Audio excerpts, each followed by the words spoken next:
kids because they dazzle audiences all over the world with their staggering talents and their abilities. What makes them so amazing is that they are all mentally impaired. For the next two nights, News 13's Sylvia Lopez will highlight students at a special school in Anaheim. Tonight she is joining us with a profile of a few of them with phenomenal abilities. Each student has his or her own story to tell, but we begin with a very sensitive and talented young man, a man who had to undergo more than 100 painful operations before age 9 to look like he does today. His story is that of a modern-day elephant man. Born mentally retarded and with a severely deformed face and voice box, Ron Langlow cannot speak clearly, but he can pick up any instrument he sees and make it sing. Like Ron, 41-year-old Gary Ahern plays nearly a dozen musical instruments. Astounding, considering by most conventional tests, he functions at the level of a 7-year-old. For 20 years, he was closeted in board and care homes with no musical training until 4 years ago. While Gary was attending a sheltered workshop, his teacher, or one of his teachers, heard this beautiful music coming out of one of the classrooms. And she didn't think it was possible because she had an old broken down organ in there.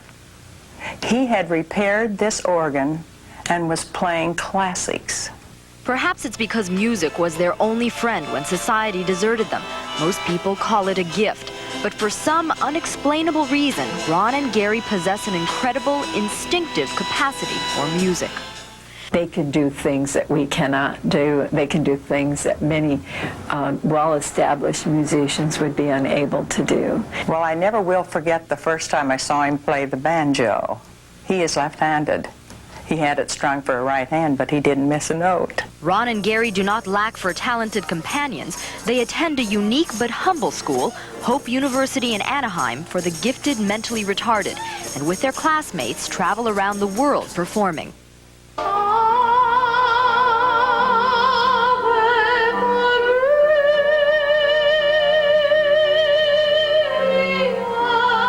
In the 19th century, gifted mentally impaired people like Gloria Lenhoff were exhibited in vaudeville acts as freaks.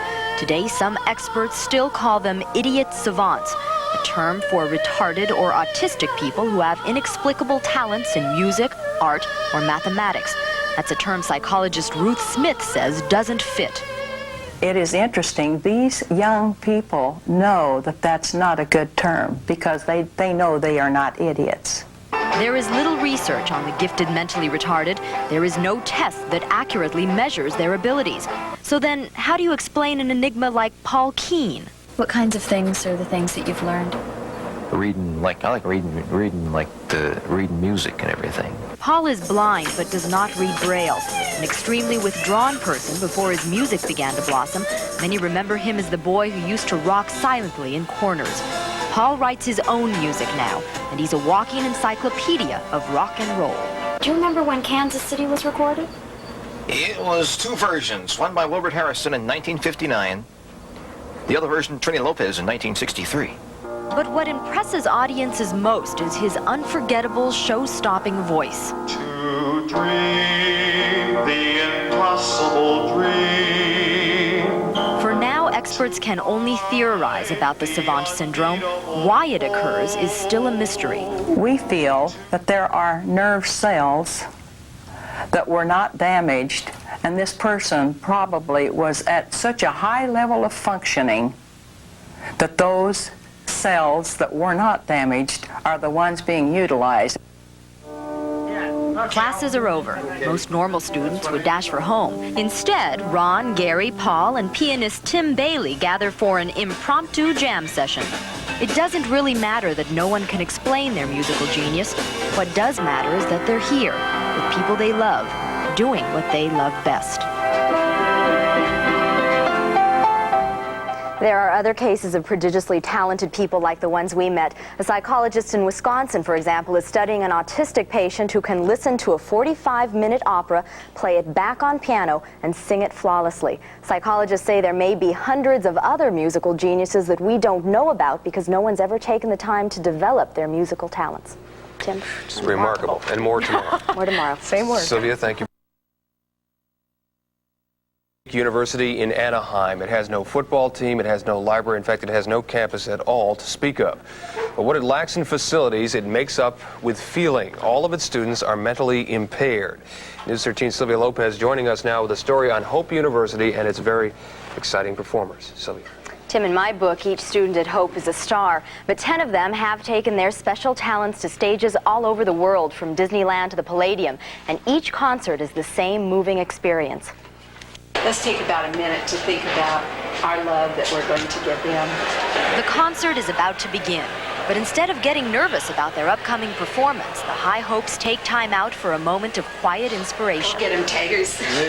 Then it's showtime. The performers range in age from 26 to 41, but those who know them still call them kids. It's easy to see why. They are affectionate, creative, fun-loving, and quick to smile, whether on stage in front of an audience or in a classroom just being themselves. When you perform, you go out into the audience, and what happens there for you? Well, some people cry and some people, cheer and stuff. Sometimes I give them a fuzzy. Do you? What's a fuzzy? A hug. A hug. Like How do you this. feel inside? The 10 full-time students and entertainers form the core of Hope University, a private, non-profit fine arts school for the mentally impaired. Hope is run with volunteers out of 2 cramped rooms behind an Anaheim shopping center. Aside from the High Hopes, about 40 part-time students come from as far as Westwood to learn things no other school has ever been able to teach them. Subjects like self-awareness, reading, even money handling are taught through music.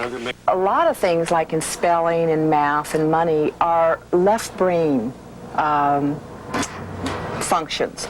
Music is a very right-orientated, and so we're pursuing things of left brain through the right brain. Because Mark is autistic, communication is a handicap, and this is giving him self-confidence, and it's helping him communicate more. He feels better about himself. One of the things that makes Hope University so special is that there's no other school or program quite like it in the whole world.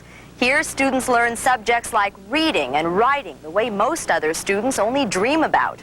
It's a school where spelling sessions begin with songs the students write themselves. A school whose faculty is more like family. In fact, if it weren't for a soft-spoken and far-sighted woman named Doris Walker, many of the students would be institutionalized. 16 years ago, Walker started the High Hopes when she discovered the hidden talents of one student. Then in 1980, she founded Hope University. The school's most seasoned performers are in the High Hopes, but Walker has added the Discovery Twirlers and singers as separate performing troupes. I've always loved music, and it's always a part of me. And without it, I think I'd be wretched. Most Hope students are busy with several shows a week, but whether the audience is a group of shut-in seniors or skeptical high schoolers, the reaction is always the same. I loved it. I thought it was so neat. And for me, I'm not musical, and to see these people come out and do this, it was so great. It was the best assembly we've had, I think, ever since I've been here. I mean, it just brought tears to my eyes watching them. I think that's what keeps us going, that we hope that people will look upon persons with mental retardation a little differently after they hear us. They will realize these are people much like everyone else with the same emotions and the same needs, and they too have dreams and they too hope. And they remind us that we all have dreams we think are impossible. To reach the unreachable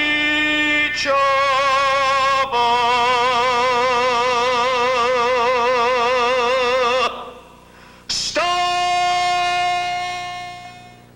An Italian-American service organization, Unico National, has adopted Hope University. Right now, Walker and her staff are waiting to move into a new building with 22 classrooms that Unico has purchased for them. There are plans for more than 100 full-time students once that gets going. Finally, I'd like to thank the staff and students at Hope for letting me tell their story. They're truly the most impressive group of people I've ever met. Students at Hope for letting me tell their story. They're truly the most impressive group of people I've ever met. Tim, Wendy. I can believe that. Sylvia, this is such a wonderful school. Is it just a waiting list a mile long, or is it accessible to a lot of people? How does it work? It is difficult to get into. As a matter of fact, one student that I met and was very impressed with, Ron Langlow, who we introduced you to yesterday, wrote to Mrs. Walker for 6 years by himself from Oregon trying to get in. 2 months ago, his wish came true and he has enrolled. Wonderful story Sure and is, very Sylvia. well told. Thank you, Sylvia. Still ahead right here on News 13. The weekend is fine.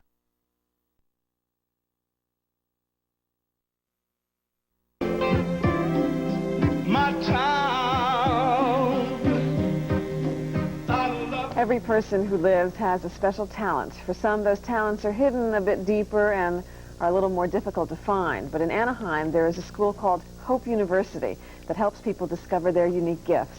The school's executive director, Doris Walker, and instrumental instructor, George Gilliam, introduced us to some of their exceptional students.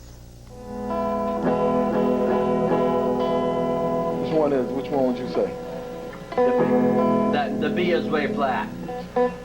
The students have varying diagnoses. They would all have some form of mental retardation.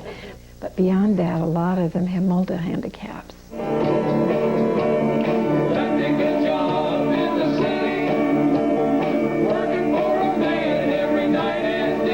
We have quite a few savants here, and people who saw the Rain Man movie know that he was a savant with math. And our people are in the arts. They're in music, art, drama, dance. When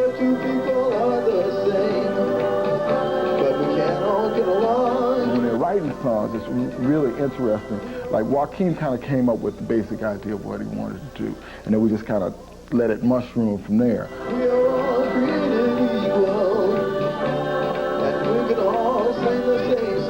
I bring the instrumentalists in first, and I'll always start with the bass first. So let's see what kind of bass line we want to come up with. Then we have that part completed. So it's like, that's when we really have more fun. And then they get a chance to not only play the music, but create their own music, and also they get a chance to use their own ideas, which a lot of times is a lot better for them, because they can problem solve. That helps them to figure out, well, what is it we're trying to do? Okay, Harry on piano.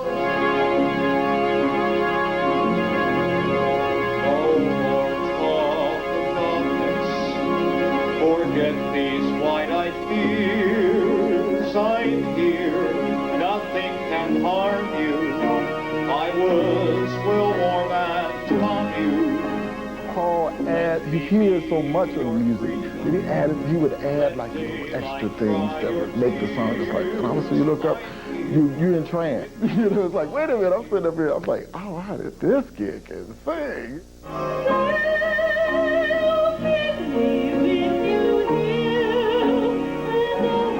Kathy, she's a perfectionist. So she's, oh, well, George, I didn't get that right. I just want to, it's like, okay, relax, you know, we'll work on that. We'll get it, you know, it's like, I really have to take it, you know, take it slow with her sometimes. But Stay with me each night, each morning. when you listen to them, you know, each one they're doing it, they have enthusiasm, they're doing it from their hearts. And they make me aware of a lot of things that, you know, that I've taken for granted.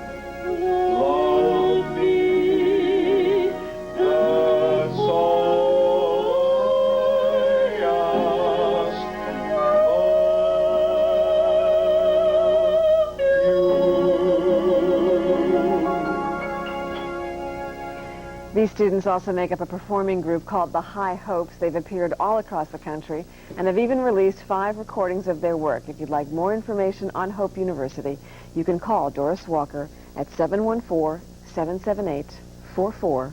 Looks like a wonderful program. Talented folks. Yeah. Well, coming up in the next hour of Good Day.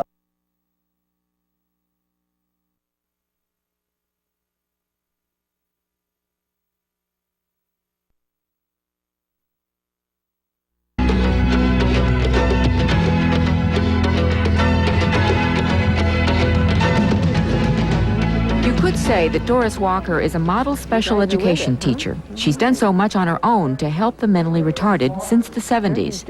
But Walker took a special interest in the mentally retarded known as savants, or mentally retarded individuals, who exhibit real talent in one area or another. In this case, that area is music. Doris Walker's passion.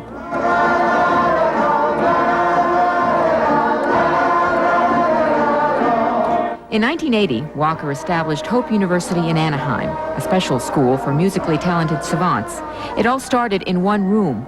Now it's located in a former church and school on 3 acres. Well, we accept people who have first mental retardation and who will benefit by a program in the arts, who have completed public school.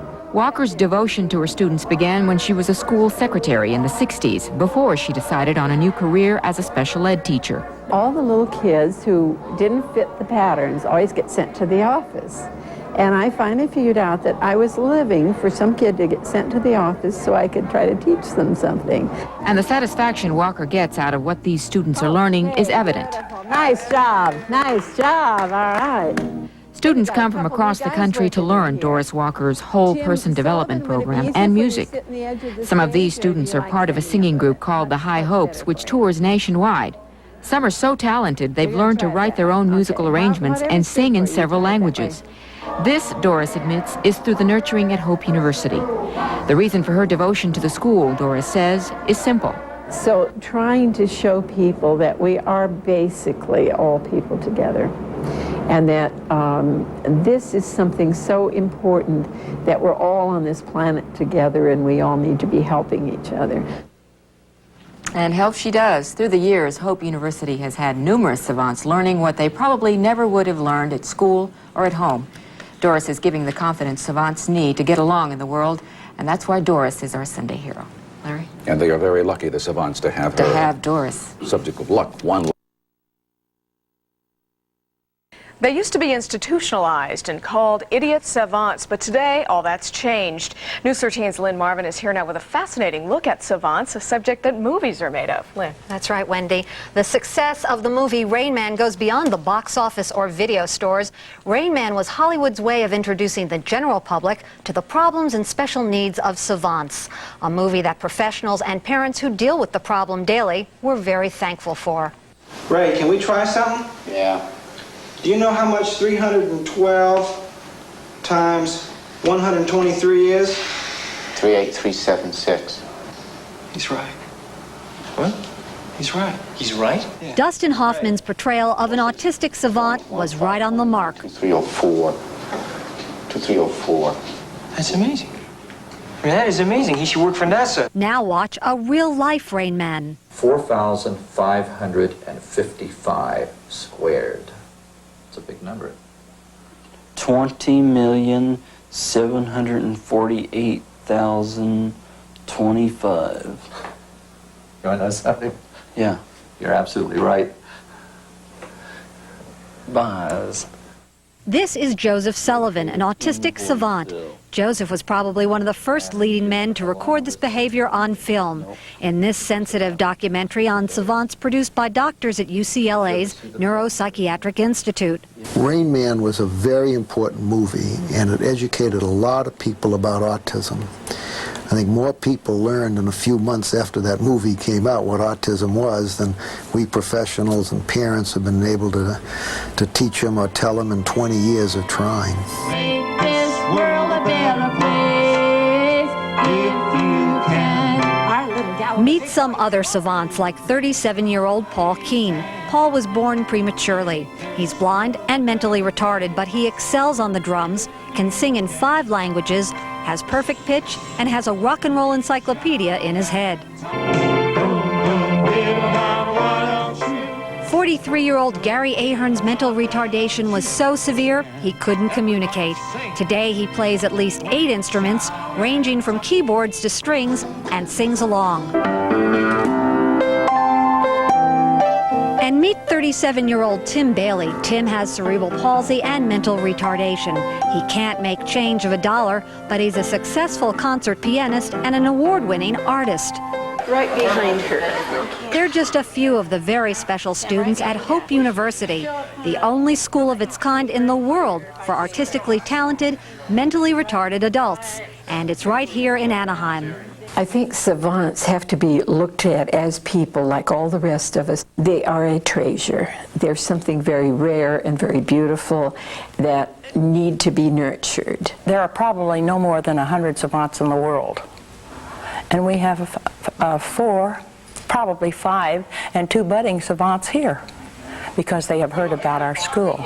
Tells us that growth could be due to the non-traditional arts-infused curriculum that weaves information into music. Go 1, 2, 3, and corners there, left out. Physical fitness at Hope University is also achieved through music. Once again, these special students are mastering skills we would probably find difficult. They're very responsive to music and they learn through music. They seem to really respond to it beautifully. It just touches something very deep within them.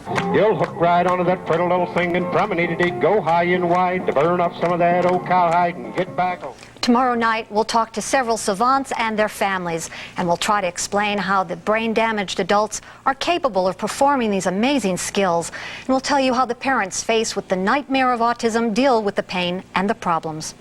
Fascinating, It fascinating. really is. report. Looking forward to tomorrow night. Thanks. Indeed. Thanks, Lynn.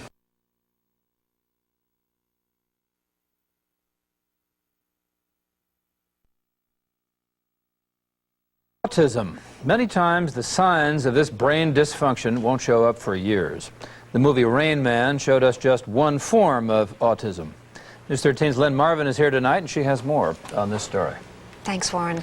Last night, we introduced you to some real-life Rain Men who could play countless musical instruments, sing in at least 5 languages, win awards in art shows, but who couldn't give you change for $1. Tonight, we'll try to explain how they do it and how the parents faced with the nightmare of autism get through it. Imagine a beautiful child having a baby and thinking everything's fine, and then all of a sudden having it stop, like somebody turned off a switch, and you don't understand it. You do have that anger that, well, why did it happen to me? And of course, Tim was our only child, and when you have all these dreams and expectations, and you see them going down the drain, it really hurts. What can be more hurtful than to find out your baby has a lifelong disability that will limit their growth, development, and understanding? It was originally thought, and some people still believe, that autism is a disease caused by parents, that the parents psychologically damage their children. Now that's not true, and we have to dispel that myth. Autism is a physical disease of the brain.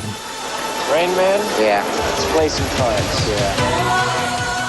The general public was introduced to autistic savants in the box office hit Rain Man. But Connie, Rosemary, and countless other parents had their own drama unfolding at home with autistic sons. Actually, there was a feeling of disappointment and wonder, puzzlement, you know, as to why. Having a son with a disability, especially autism, where they look normal but something's missing, is painful all along. Tim would be in an institution, I am sure, if it hadn't been that he was able to be reached through the avenues of the arts.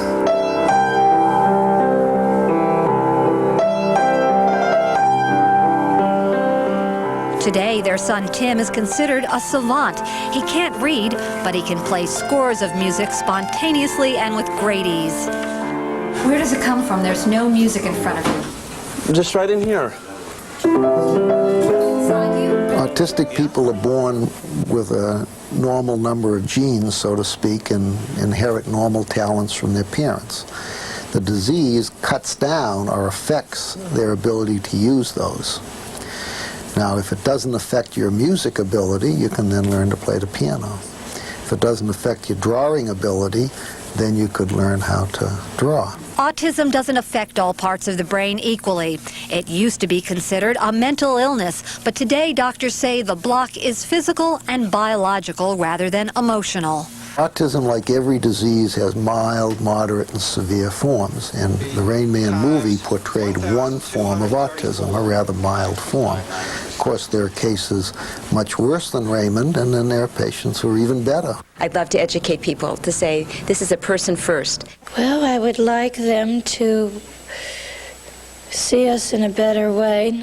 That's the most important thing, is to show love to one another.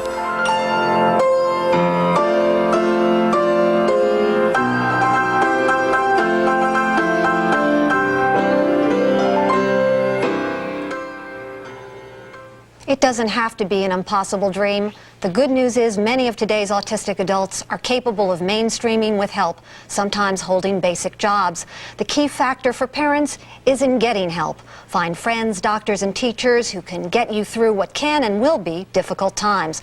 Here are some people you can call. The Autism Society of America, Hope University for Education, and UCLA for Medical Treatment and Diagnosis. I hope they help. Sure they will. Wonderful. We hope so too, yeah. Thanks. Fascinating. Great start. Well, a few years ago, there was a movie called Rain Man in which Dustin Hoffman played the role of an autistic savant. Well, savants are mentally impaired people who have amazing gifts, usually in the arts, music, or mathematics, and they do exist in real life, some even at a school in Anaheim. Eric Spillman visited the school recently, and he joins us now from the newsroom with more. Eric? Carlos, the school is called Hope University. Its students are retarded or autistic. The rest of society usually gives up on these people, but they haven't given up on themselves. They truly are incredible.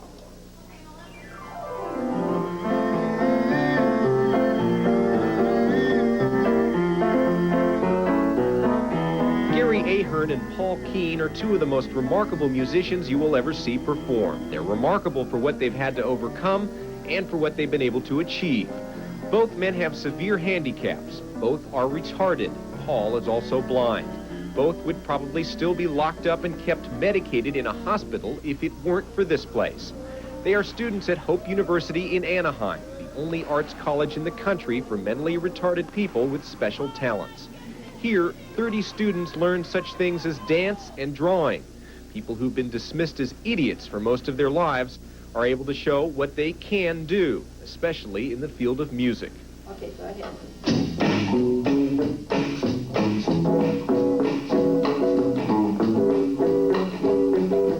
The reading, writing, math skills are extremely difficult. And with all of our students, math being the hardest, money, that kind of area, extremely difficult for our students. But and some people say that's left brain activity. The right brain activity, the music and the arts, they're very, very good at.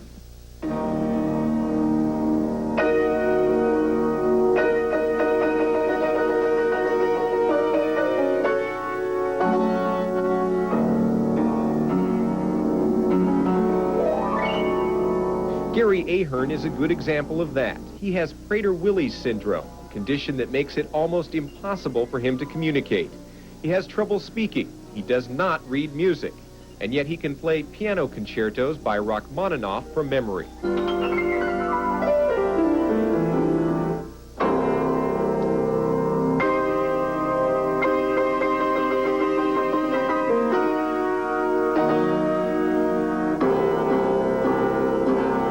Play almost any instrument he decides to play.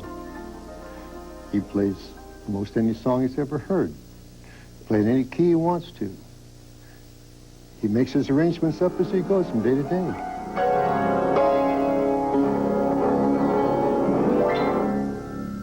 They've been given talents in those areas that most of us don't have. They don't have to that extent.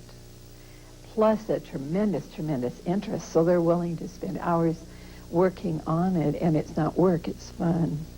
Paul Keene is another amazing story here. He is autistic and blind, yet he plays the drums, sings in the university's music group, and can tell you who recorded just about any pop tune as long as you give him the name of a song.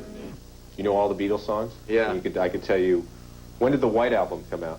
The White Album came out in '68. Back in November of '68. Revolver, when did that come out? That was in '66. What was the Beatles' first album? Meet the Beatles. And what was their second album? Their second album was that Beatles' second. That was the one. Roadrunner. Oh, that Roadrunner. That was 1966, I think. What was it? 65? That was the gas. 65. How about In-A-Gadda-Da-Vida? That's the Iron Butterfly. What year was that? 1968. 8 Miles High. The Byrds. Rubber Band Man. Spinners. And what year was that? That was 1976. Do you know how high that record got on the charts? No, I don't know. Okay, I stumped you. Keene's strength is his singing. Though he has difficulty speaking, he sings in several languages, including Italian.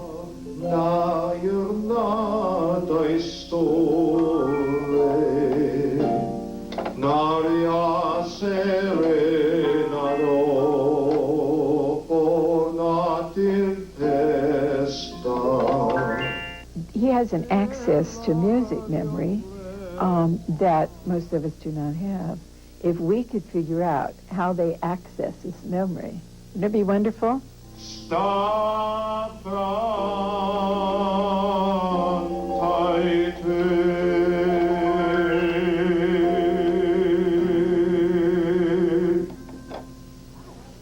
Truly amazing stuff there. These people have been featured in all kinds of magazines and newspapers. They performed all over the country, and yet you see them and you still can't help asking or saying to yourself, it's just incredible what they're able to do.